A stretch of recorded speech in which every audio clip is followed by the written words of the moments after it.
Hi hello అందరికీ ఎలా ఉన్నారు బాగున్నారా? ఏంటి లడ్డూలు చూపిస్తుంది అని అనుకుంటున్నారా? అవునండి, అందరికీ ఎంతో హెల్తీ అయిన డ్రై ఫ్రూట్ లడ్డు చేద్దామని ఈ వీడియో తీస్తున్నాను. దానికోసం ఈ వీడియోలో చూపిస్తున్నట్లుగా అన్ని రకాల సీడ్స్ నేనైతే ఒక కప్పు వరకు తీసుకున్నానండి. మీరు ఇంకా ఎక్కువ క్వాంటిటీలో చేయాలనుకుంటే 2 కప్పులు కూడా తీసుకోవచ్చు. నేను ఇంకేదైనా మిస్ చేస్తుంటే కూడా మీరు యాడ్ చేసుకోండి. అదైతే ఫైనల్గా గసగసాలండి, హాఫ్ టీ స్పూన్ వరకు అయితే నేను తీసుకున్నాను.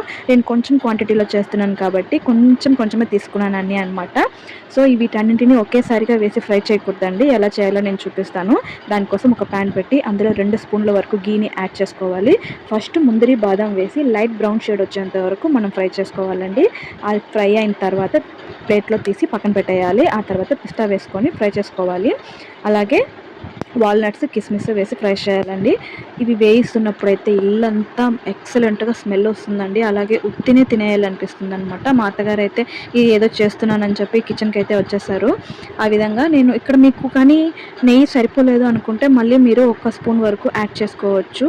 నేను మళ్ళీ 1 స్పూన్ అయితే యాడ్ చేసి మిగిలిన సీడ్స్ అన్నీ వేసి ఫ్రై చేస్తున్నాను. ఇవి ఫ్రై అయిన తర్వాత మాత్రమే ఫైనల్గా మనం గసగసాలు వేసుకొని దించేసుకోవాలి. వీటన్నింటినీ ఫ్యాన్ కింద బాగా చల్లారి పెట్టాలండి.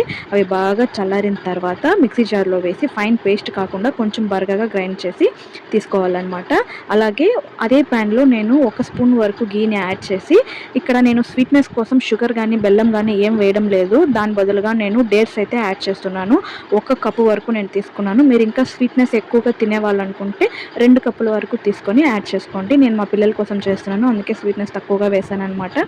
అది కూడా నెయ్యిలో ఫ్రై అయిన తర్వాత బాగా చల్లార పెట్టుకోవాలి. వీటన్నింటినీ బరకగా గ్రైండ్ చేసుకోవాలి.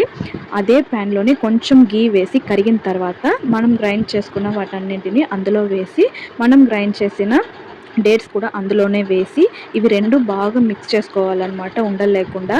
ఇది లైట్గా వేడి ఉండేటప్పుడే ఏం చేయాలంటే మనం చేతికి నూనె కానీ లేకపోతే ఆయిల్, బటర్ ఏదో ఒకటి అప్లై చేసుకొని బాగా ఉండలు చుట్టుకోవాలండి. ఇది ఉండలు చుట్టడమే చాలా పెద్ద ప్రాసెస్ అనమాట. నాకైతే మా వారు హెల్ప్ చేశారు.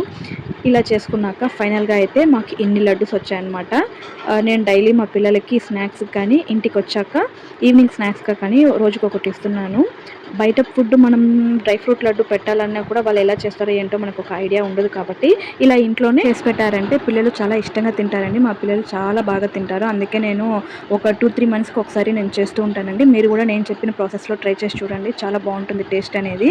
వీడియో నచ్చిందంటే అందరికీ షేర్ చేయండి, లైక్ చేయండి, ఛానల్ని సబ్స్క్రైబ్ చేసుకోండి. లాంగ్ వీడియో అనేది నేను ఎక్కువగా పెట్టడం లేదు, మోస్ట్లీ షార్ట్సే పెడుతున్నాను అనమాట. ఒకవేళ మీకు ఇంట్రెస్ట్ ఉంటే లాంగ్ వీడియో కమెంట్ బాక్స్లో నన్ను అడగండి. తప్పకుండా అన్ని వీడియోస్ నేను లాంగ్ వీడియోగా నేను పోస్ట్ చేస్తాను. అలాగే నా ఛానల్లో కుకింగ్కి సంబంధించిన షార్ట్స్ అనేవి చాలా ఉన్నాయండి. ఇంట్రెస్ట్ ఉండే వాళ్ళు చెక్ చేసేయండి.